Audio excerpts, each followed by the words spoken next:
तो सीटेट में क्वेश्चन क्या पूछा गया था?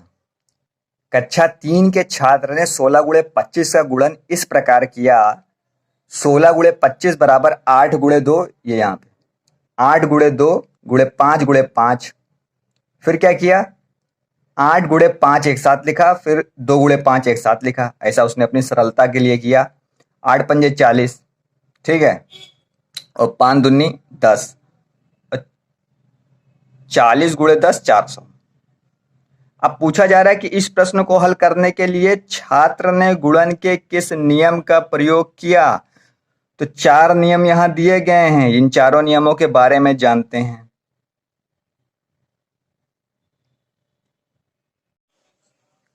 गुणन के जितने भी नियम हैं हम आज उन्हें एक एक करके सीखेंगे और पेपर में किस तरह पूछा जाता है,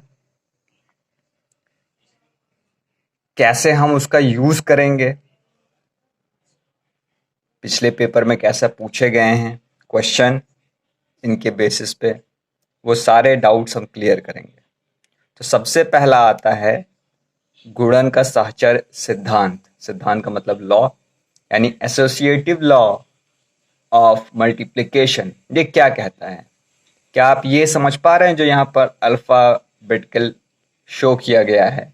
अल्फाबेटिकल यानी कि algebraic. a multiply b multiply c is equal a multiply b multiply c। बहुत से जगह पर यह आपको एक्स वाई जेड में दिख सकता है, लेकिन क्या आपका ये वाकई में क्लियर है? चलिए इसी को सीखना है हमें। माना ये कोई अंक हैं, कोई संख्याएं हैं, ये कोई नंबर हैं। हमने कहा ये 2 है, ये 3 है, ये 4 है। क्या है? फिर से सुनिएगा। ये 2 है, ये 3 है, ये 4 है। तो 2 गुणे 3 यानी कि 2 तिहाई 6, और गुणे 4, 6 चौक 24, 24 इधर भी आएगा रिजल्ट। फिर जो यहां है a की वैल्यू, वही वैल्यू यहां होगी। 2 गुणे 3 गुणे 4। तो इस बार क्या होगा? इस बार ये पहले गुणा होंगे, यानी कि 4 तिहाई 12 दुना 24, और दोनों तरफ 24 और 24 आएगा। इसको अब हम और अच्छे से क्लियर करेंगे और मतलब भर की जानकारी तो होगी कि ये a b c ये जो भी हैं ये चर हैं, वेरिएबल है, इनकी जगह कोई भी वैल्यू हो सकती है। तो हमने ले लिए 2 3 4 जैसा भी बोल रहे थे। तो 2 गुणे 3 पहले कर देंगे। चलिए किया हमने। तो 2 गुणे 3 यानी कि 6, ठीक है। फिर ये ब्रैकेट लगा हुआ है अभी भी, और फिर गुणे 4। आंसर कितना आया? 6 चौक 24। हम इनके क्रम को, मतलब जो गुणा है, गुणा करने का जो क्रम है, हम उसे बदल रहे हैं। हम पहले 3 और 4 का गुणा कर रहे हैं। तो 4 तिहाई कितना आएगा? 12, ठीक है। और गुणे 2,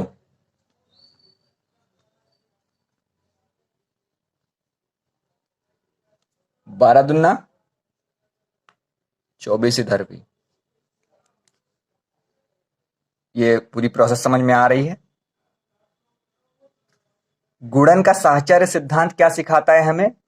कि जो हमारी दी हुई संख्याएं हैं उनके क्रम में अगर हम बदलाव करते हैं, मतलब जैसे पहले हमने इनको गुणा किया, फिर इनसे गुणा किया, पहले हमने a और b का गुणा किया, फिर उसका गुणा c से कर दिया, तो रिजल्ट आया। दूसरे में हमने क्या किया कि दूसरे और तीसरे नंबर पे जो हमारी संख्या थी उसको पहले गुणा किया, फिर उसको पहली वाली से गुणा किया, तब भी हमारा सेम आंसर आया। क्या हमारे रिजल्ट में कोई परिवर्तन हुआ है? हमारे परिणाम में कोई परिवर्तन हुआ है? नहीं ना।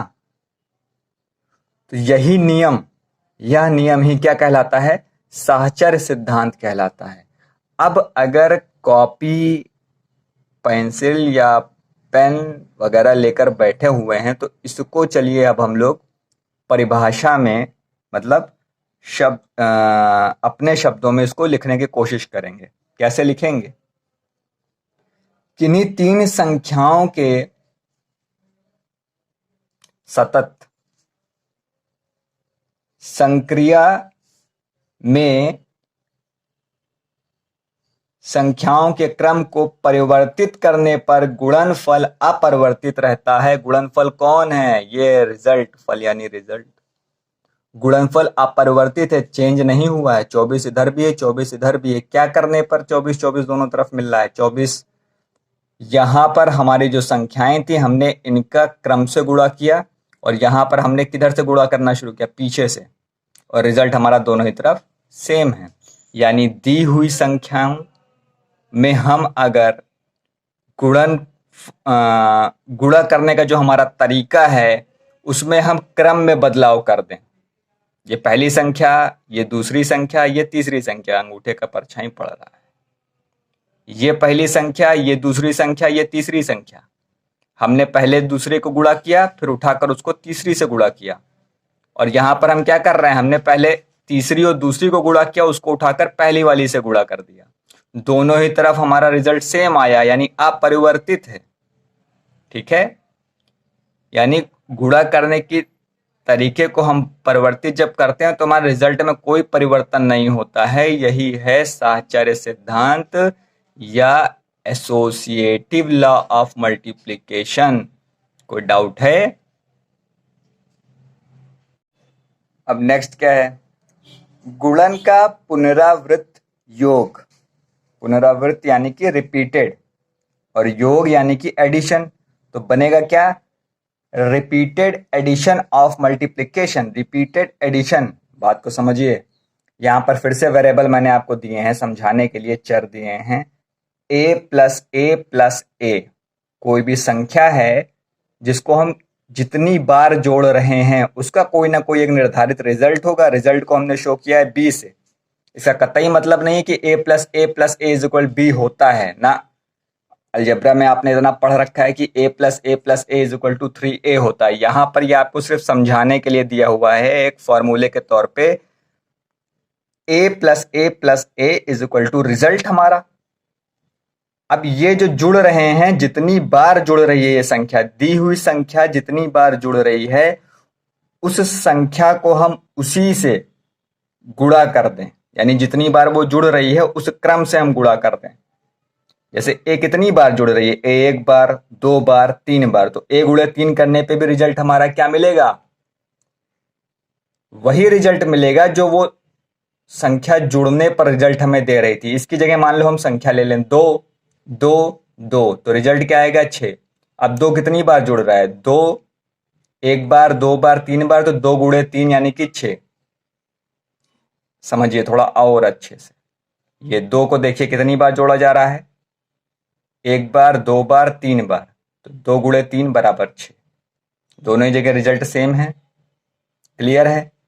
और भी नंबर हो सकते हैं। हम यहाँ पे 4 4 4 करें तो 4 को कितनी बार जोड़ा गया? 3 बार जोड़ा गया, तो 4 3 12, और 4 प्लस 4 8, और 4 12। बात क्लियर है?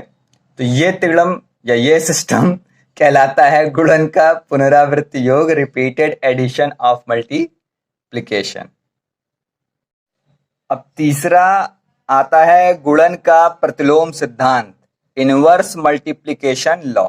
इनवर्स क्या चीज होती है या प्रतिलोम क्या है? इनवर्स पता है? अब यहां तो लिखा हुआ a बटे b गुणे b बटे a is equal to 1।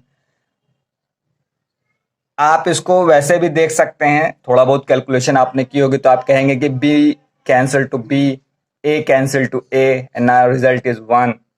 a को काट देगा, b को काट देगा, रिजल्ट एक आएगा ना। ऐसा कुछ देखिए, समझिए पहले प्रतिलोम क्यों आया है। प्रतिलोम, इनवर्स कहते किसे हैं?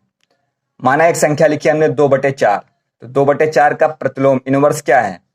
जो इसका अंश है, जो इसका हर है, वो बदल जाए। हर ऊपर चला जाए, अंश नीचे आ जाए। मतलब अंश कौन है? अभी 2 है तो वो आ जाए हर पे, और हर कौन है? 4 है, वो चला जाए अंश पे।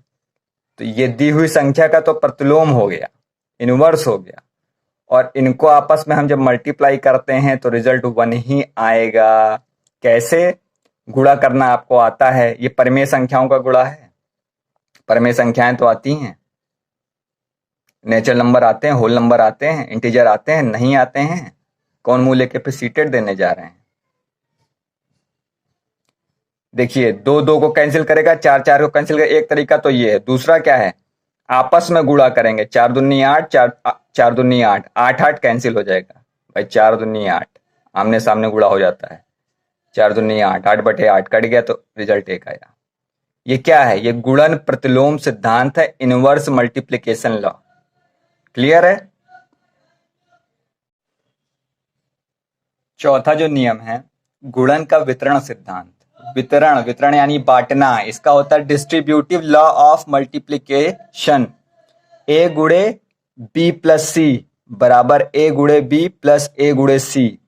ये बात को समझिएगा जरा, क्रम में परिवर्तन यहां पे भी होगा। जैसे ब्रैकेट के अंदर कोई संख्या मान लीजिए दी गई है, तो हम चाहे तो पहले इन्हें जोड़ लें फिर गुणा करें, रिजल्ट सेम होगा। या जिससे गुणा हो रहा है उसका एक बार अंदर वाली संख्या से गुणा करें, फिर प्लस का निशान लगाएं, दोबारा से फिर बाहर वाली जिससे गुणा हो रहा है उसका अंदर वाली संख्या में गुणा करें।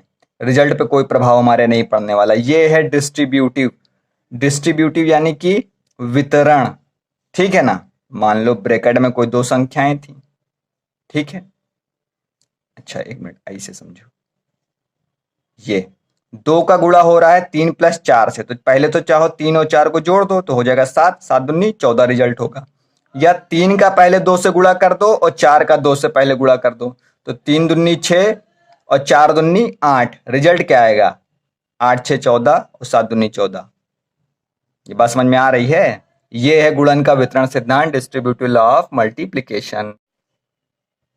अब इन चारों नियमों के बारे में जब हम जान चुके हैं तो हमें पता है कि बच्चे ने साहचर्य सिद्धांत का प्रयोग किया था।